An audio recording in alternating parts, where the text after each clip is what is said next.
Hi there, Andrew here. I love to be entertained, but I have no patience, so I give every new show I watch only one episode to hook me. Welcome to Debut Review. Today, I will be watching the very first episode of Sailor Moon. Yes! I have never seen Sailor Moon ever. At all. I'm aware of its existence.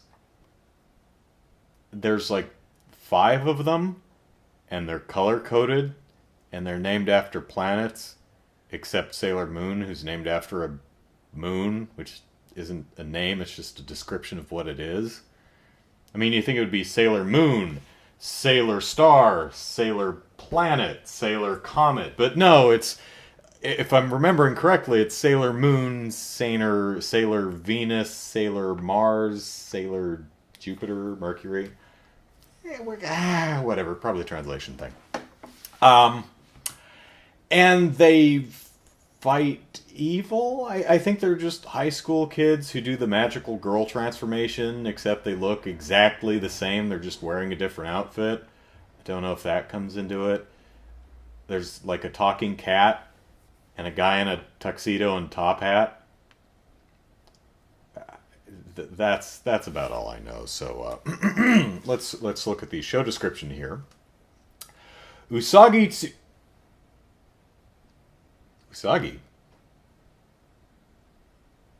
Her name is Bunny? Really? Bunny! Alright.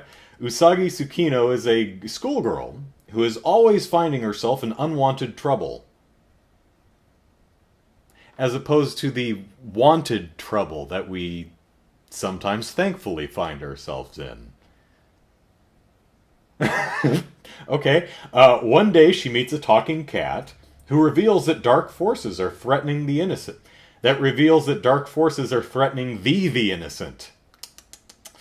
Usagi is transformed into Sailor Moon, a guardian who fights for justice. Okay.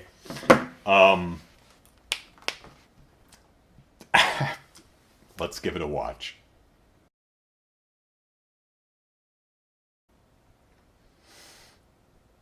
Watching this show, I thought to myself, wasn't this an early 90s show?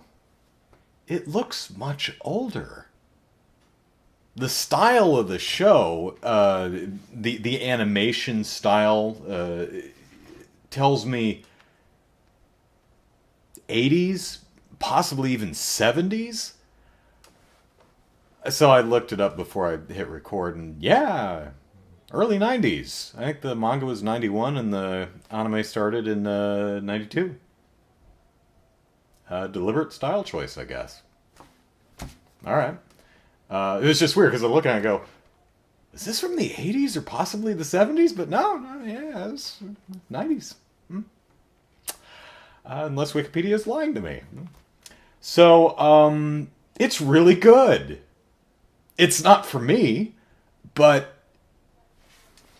what I was really impressed by was the fact that this show is incredibly successful at meeting its own intentions. It does exactly what it sets out to do. It is exactly what it intends to be, and goes about it in a very clever and efficient manner. And I respect that.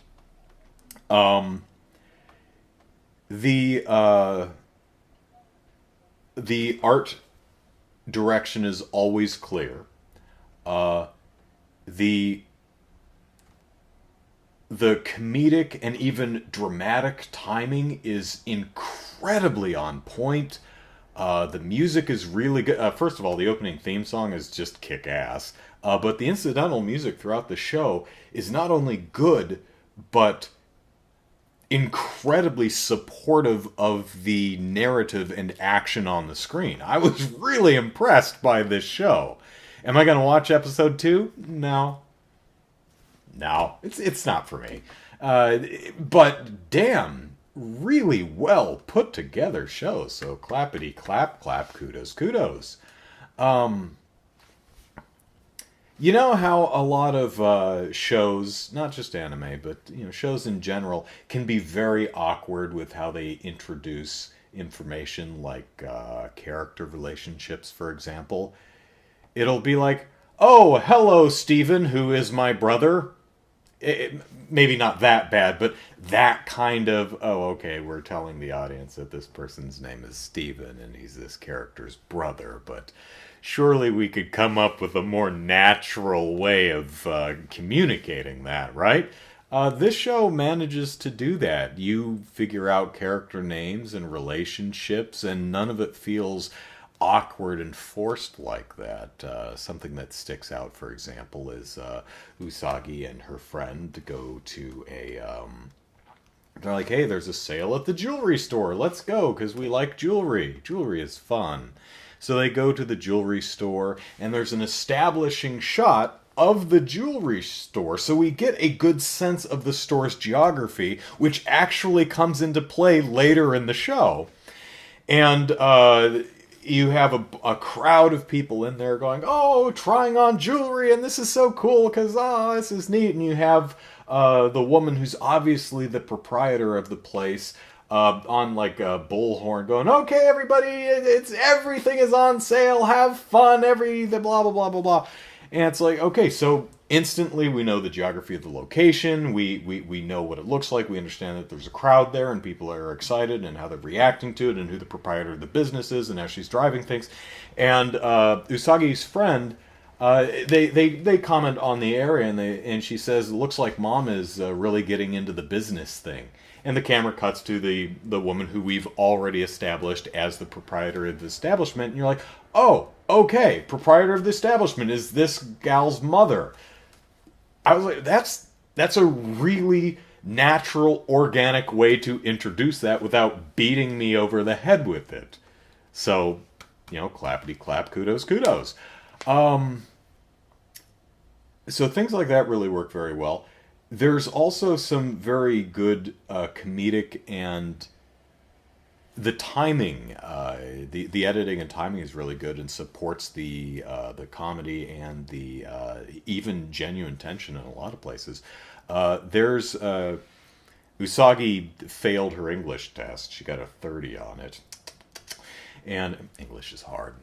And she goes home, and her mom's like, "Hey, I heard you had an English test." She's like, "Oh yeah, well," she's like, "Let's see it." And there's this just pause. And the mom's just sitting there sweetly smiling. And Usagi's like, And they hold that for the exact right amount of time that makes it, one, funny, and two, actually kind of tense, because you just don't know what the mom's going to do as she locks her out of the house. Let's see what else.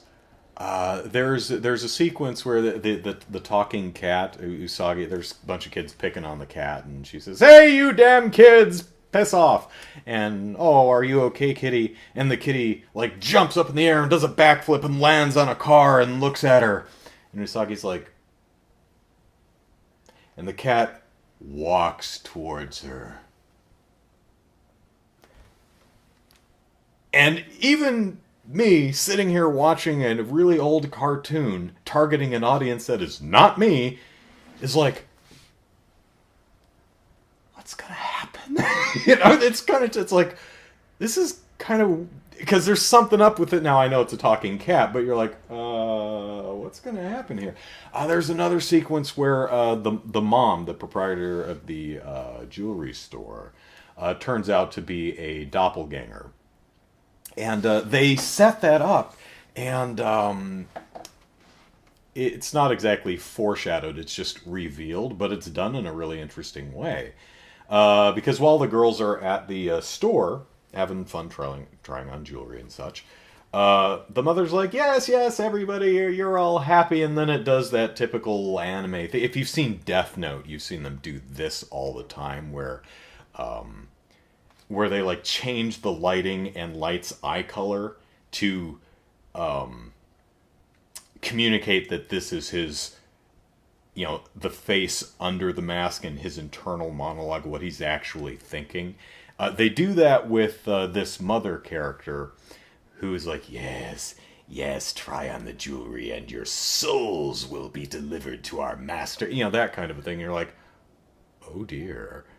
Is mom possessed? Is it a doppelganger? Is mom just a bad guy? Oh dear. And we've already established that there are bad guys who are trying to steal the human energy for Lord Zod or whoever, I don't know. There's a Queen Beryl, but she seems to be working for someone else. Later in the show, all the women in the jewelry store start, oh, I'm feeling faint because my energy is being sucked out of me via the jewelry, because that's the dastardly plan, you see. And they all fall over, and the kid's like, Mom, what's going on? And the mom's facing away from her, and her head slowly turns towards her daughter, a little bit further than a head should turn, and smiles at her, and you're like, oh, that's effectively creepy. And later she goes full out ghoul, and her head just does the whole owl thing. And what's interesting about it is they know they have, the show directors and artists, they know they have something that's genuinely creepy, but they don't rub your face in it. They just put it on the screen and like, yeah, I know. We did good. So she's like holding up her daughter, and Sailor Moon crashes in behind her, and her head just rotates around to the other way, and then the body follows later. It's really well done.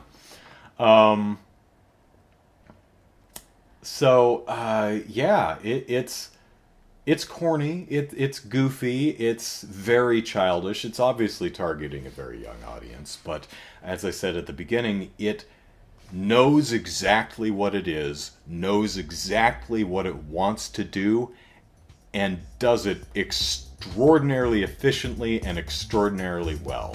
So, once again, clappity clap, kudos. I won't be watching any more of it.